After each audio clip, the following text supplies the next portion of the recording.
Welcome to YOUCANIC.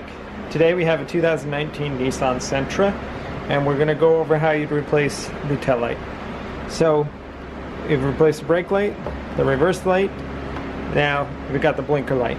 So to replace the blinker light, we need to remove this housing, and we pull it out like this. You can turn it around, and this is the blinker light. So you're going to twist that a quarter turn to the left, and be able to pull the light bulb out, and then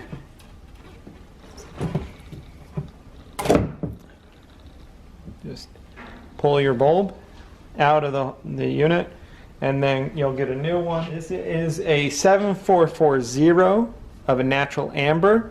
The amber is just the color of the bulb, and so you'll get a 7440 natural amber, and the reason is, see, this is not colored any color, so you want the bulb to have that color,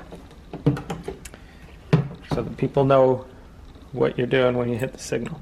So you take the light bulb, just snap it into place,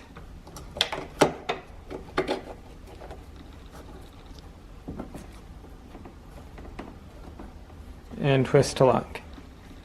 A quarter turn to the right, and then you would just put the light housing back on and tighten it on. So that's how you replace the lights in here. You have two other lights which are LED, one that lights up here and one that lights up a side marker light. Those aren't replaceable, slash if you need those replaced because they burn out or this unit's broken, then you would replace the whole unit. Thanks for watching YOUCANIC, where you can be the mechanic.